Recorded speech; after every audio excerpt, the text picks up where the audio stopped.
August 2 முதல் நலன் காக்கும் ஸ்டாலின், உங்கள் குடும்பத்தின் நலன் அரசின் பொறுப்பு. முதலமைச்சர் கோப்பை விளையாட்டுப் போட்டிகள் கிராமப்புறங்களில் உள்ள மாணவர்கள் கண்டறியப்பட்டு அவர்களை ஊக்கப்படுத்தும் விதமாக தமிழகம் முழுவதும் இருசக்கர வாகனங்களில் விழிப்புணர்வு பிரச்சாரம் மேற்கொள்ளப்பட்டுள்ளனர். இதுகுறித்து இருசக்கர வாகனங்களில் விழிப்புணர்வு பயணம் செய்த ஒருங்கிணைப்பாளர் நிவேதாவிடம் நமது செய்தியாளர் குமார் நடத்திய கலந்துரையாடலை தற்போது பார்க்கலாம். தமிழகம் முழுவதும் முதலமைச்சருக்கான கோப்பைக்கான விளையாட்டுப் போட்டிகள் தற்பொழுது அனைத்து மாவட்டங்களிலும் துவங்கப்பட உள்ளது.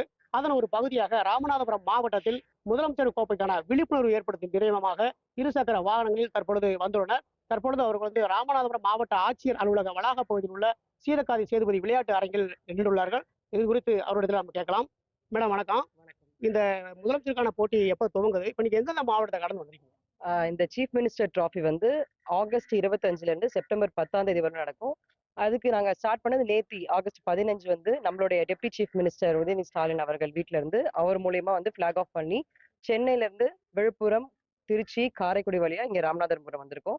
இன்னைக்கு வந்து ராமநாதபுரத்துல இருந்து தனுஷ்கோடி போறோம். இந்த விழிப்புணர்வு எதுக்குன்னு பாத்தீங்கன்னா மக்களிடையே வந்து கொண்டு போய் சேர்க்கணும். ஏன்னா நிறைய பேர் வந்து இதுல பார்ட்டிசிபேட் பண்ணலாம். ஜென்ரல் பப்ளிக்கும் அந்த மாதிரி ஒரு கேட்டகரி இருக்கு.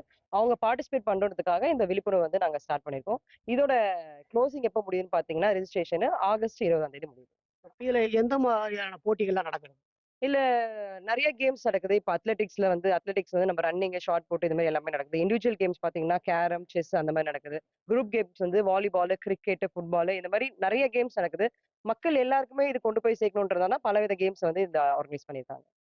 இப்ப ராமேஸ்வரம் முடிச்சுட்டு வேற எந்த வழியா எங்க போய் சேரீங்க? இப்ப ராமேஸ்வரத்துல இங்க முடிச்சுட்டு இப்ப அடுத்து தனுஷ்கோடி போறோம். தனுஷ்கோடில இருந்து திருப்பி நம்ம ராமேஸ்வரம் வந்துட்டு நாளைக்கு வந்து அகைன் இங்க இருந்து கிளம்பி நாங்க சென்னை திருப்பி போறோம். இந்த முதலமைச்சர் கோப்பைக்கான நோக்கம் என்ன? இந்த முதலமைச்சர் கோப்பைக்கான நோக்கம் என்னன்னா வந்து நம்மளுடைய மக்கள் வெறும் ஸ்போர்ட்ஸ் பர்சன் மட்டும் இல்லாம அனைத்து தர மக்களும் வந்து விளையாட்டுல வந்து இன்ட்ரெஸ்ட் எடுக்கணும். உடல் ரீதியாவும் சரி, மன ரீதியாவும் சரி நம்மளுடைய விளையாட்டு வந்து ரொம்பவே வந்து ஊக்குவிக்கும். அதனாலதான் வந்து இந்த சீஃப் மினிஸ்டர் டிராஃபியை கொண்டு வந்திருக்காரு.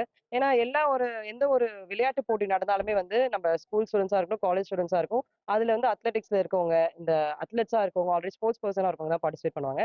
ஆனா இந்த முதலமைச்சர் கோப்பையில வந்து மக்கள் உள்ளிட்ட மற்றும் கவர்மெண்ட் அபிஷியல்ஸ் இருக்கவங்க, மாற்றுத்திறனாளிகள் இந்த மாதிரி எல்லா தரப்பினரும் வந்து இதுல பங்கேற்கலான்றதுக்காக தான் இந்த முதலமைச்சர் கோப்பையா வந்து நம்மளுடைய மாண்புமிகு தமிழ்நாட்டின் முதலமைச்சர் அவர்கள் வந்து ஆரம்பிச்சு வச்சாரு. தமிழகம் முழுவதும் உள்ள கிராமப்புறத்தில் இருக்கக்கூடிய மாணவர்களை வெளிக்கொண்டு அவருடைய திறமைகளை வெளிக்கொண்டு வரும் வகையில் தமிழகம் முழுவதும் இந்த முதலமைச்சருக்கான கோப்பைக்கான போட்டிகள் தற்பொழுது நடைபெற உள்ளது. இந்த முதலமைச்சருக்கான கோப்பையில் வந்து அனைத்து தரப்பு மாணவர்களும் இளைஞர்களும் இதில் வந்து கலந்து கொள்ள வேண்டும் என்ற நோக்கத்தோடு முதல் கட்டமாக இவர்கள் வந்து விழிப்புணர்வு ஏற்படுத்தும் விதமாக தமிழகம் முழுவதும் இருசக்கர வாகனங்களை பயணம் செய்து அவர்களுக்கு விழிப்புணர்வை ஏற்படுத்தி வருகிறார்கள். இவர்களுடைய இந்த போட்டியில் அதாவது வாய்ப்பு கிடைக்காத பல்வேறு கிராமப்புற மாணவர்கள் இந்த போட்டியிலே வெற்றி பெற்று வெற்றி வாகை சூட வேண்டும் என்பதுதான் தமிழ்நாடு முதலமைச்சருடைய நோக்கமாக இந்த போட்டியிலே உள்ளது. மாவட்ட ஆட்சித்தலைவர் அலுவலகத்திலிருந்து குமார், நியூஸ் 7 தமிழ், ராமநாதபுரம்.